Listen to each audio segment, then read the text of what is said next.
Pam, I appreciate you giving me this chance to cook this omelet. Well, great, David. You know, you are kind of thought of as the omelet king at our extension office, as you like to treat us to an occasional omelet. All right.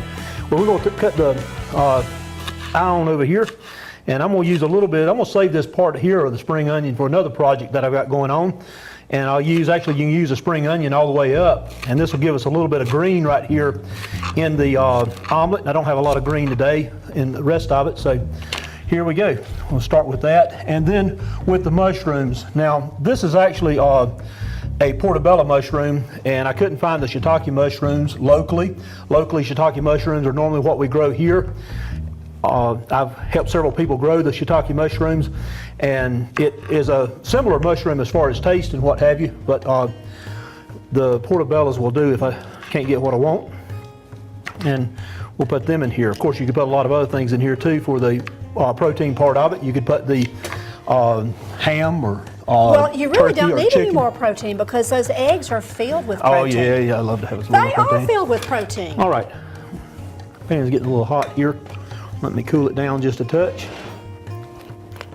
And a little bit of olive oil, which mushrooms do real good with butter, but every time I say butter, the nutritionists sort of cringe, so I'm going to swap over and use a little bit of olive oil for the mushrooms. How much would you say you put in there, David? On the olive oil? Enough to keep them from sticking, because I don't have a non-stick pan here. Okay. If I had a non-stick pan, I wouldn't have to use as much, but mushrooms taste a little bit better if they get a little bit of butter or oil on them, quite honestly. So there we go on that. And you know, if you had a non-stick pan, that would make your cooking job a little bit easier. Easy. Easier. Okay. Oh, easy. That's right. Omelets are very easy. All right. Well, I'm going to let that heat up just a little bit right there. And then I am going to get me a couple of other things set up here. We've got some of our goat cheese, which again, this is another fat, so you've got to be careful. And you've told me before about the size of a dice is 3 dice is a serving, right?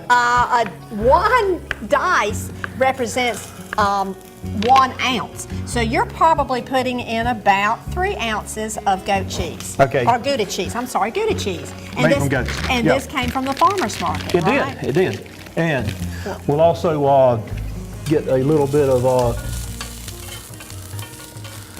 and you can use these mushrooms raw, but I prefer them cooked. And so that's why I'm going to pre-cook them a little bit. I got my cheese ready here. I'll get me a little bit of this pepper here. Well, now, David, did you wash this pepper? I did. Okay, I just want to make sure. To wash your produce. On those cherry tomatoes, I doubt they've been sprayed, quite honestly. But it's just a habit to get into. And I wash my hands too, Pam. Well, good. I know you don't make me sound that way, but it's really important that we wash our produce and, of course, wash our hands. And the other thing that is not obvious yet, but it'll be obvious, I hope, is I'm trying to prevent cross-contamination from the eggs to the vegetables. We can't really be sure that we've not contaminated the vegetables if we're not careful. And you will notice by the time I'm finished that I'm very careful with that. Good. So anyway, I've got a few peppers right there, and we'll put in a few of these cherry tomatoes right here. I like the red cherry tomatoes because of the color contrast with the yellow of the egg, but I grow some real nice yellow cherry tomatoes too, and they will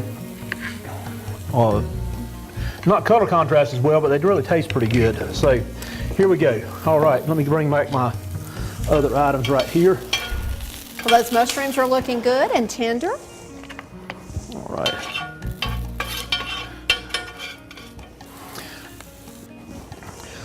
Let me move that so we can see it better. All right. Now, keep that heating up a little bit and get it hot enough to kill all the bacteria in there.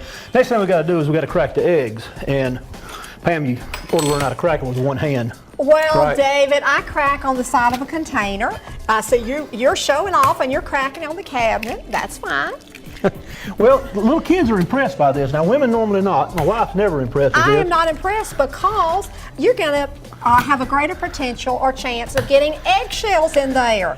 Oh my goodness, and those eggs are just rolling around your hand. Okay, That's why I'm gonna wash my hands. My hands are now think contaminated. that's I go to the sink and I wash my hands, and the counter is contaminated. So I will bring back a towel and wipe the counter A off. soapy towel. That's great, David. All right, there we go. Now, a lot of people will like to put water or milk or something in here, and I've seen people separate the eggs, egg whites, and milk and solve it, and all that, and it doesn't taste quite as good in my opinion. I like to just agree use with this. you, but I This like is going to to give you add the some best taste. You can add milk or add water, or water is probably a better solvent, but anyway, if we get it going like that, Now- we are ready to put it in here. Our Cook Smart, Eat Smart book that we have in extension will give you some definite combinations and ideas. David, and I guess you're just kind of putting in whatever you have in the omelet. Yeah, if I have it and I want it, that's the two keys. Oh, if you have it and you want it. Yeah, no other combination will work. You know, if you and you want to cut this back down and cool it back off, or you damage your oil a little bit there. Yeah, if you don't have it, you don't put it in there. If you have it and you don't want it, you don't put it in there.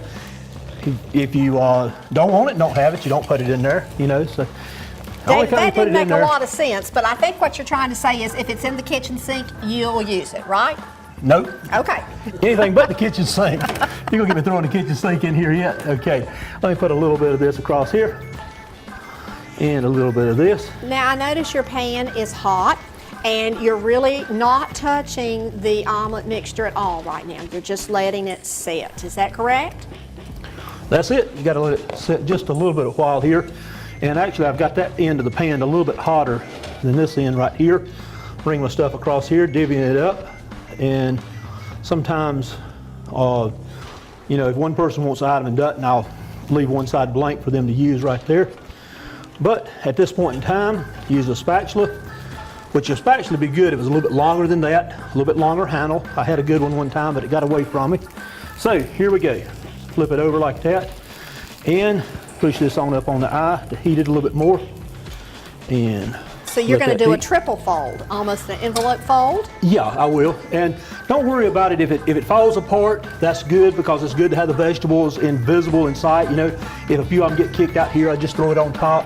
Now, the real professionals, I'm an amateur pan, but the real professionals will take these non-stick pans and they'll cook everything on top of it, and when they flip it out on your plate, they'll sort of flip it over like Yes, that. That's impressive. I can't That's do that. impressive, okay. Yeah, I have to do it this way here. Give me another chance here to flip it the rest of the way. Well, you're impressive in the fact that you're doing a three-way or an envelope fold. A lot of times omelets are just folded in half. So Now, we want to make sure that that's done, and we'll be ready to David, you can probably eyeball that, but if you wanted to use a digital thermometer, you would be cooking the eggs to about 160 degrees. 160, which if it's runny, it ain't 160. That's right. Might need to cook just another second. It's not ready yet. Time, patience on omelets. I Now, some know. other combinations that spinach is a good one. Use spinach and cheese inside of an omelet. That does an excellent job like that. I will also, like I said, use ham at times, chicken. I will use turkey. I don't like to use the beef or the venison. I have, you know, but they don't do quite as well as a Right. combination. Tomatoes, I love tomatoes, but if it's out of season during the winter and I've got some canned salsa, I might use salsa on that. If it is the peppers, some people like to use hot peppers. I'm not much into jalapeno peppers, but I've seen it done. You could use that. And then you can use a whole range of spices, you know, like your basil. If you want to do a basil and cheese omelet like that, you could do that. You could do rosemary. There's a number of different things that you could do to make that work. Pam, you think it's good enough for you now? Well, David, not running? you're the chef, so There we go. okay. All right. That cherry tomato certainly does look great. Gives it a little bit of color, doesn't it? Yeah, that's what I say. If things fall out, you can just get them over there, and we'll cut that off. And we're David, getting- you know, an omelet is one step. The next step is a frittata. And a frittata is very similar to an omelet, but you don't have to do any of the turning, and you just cook it in your pan. Right. And I bet you could do that for us for next staff conference, a frittata. Well, the trick on a frittata is a little bit lower heat than what I had here. And the other thing is, towards the end, you can cover it up and cook the top of And it a little set bit it better. a little bit better. With a frittata. But with the omelets here, these are real quick. Normally, about 9 minutes from the time I walk in the kitchen, I can have an omelet sitting on the table. And that looks pretty good on it. It looks delicious. Well, until next time, let's eat smart and eat local.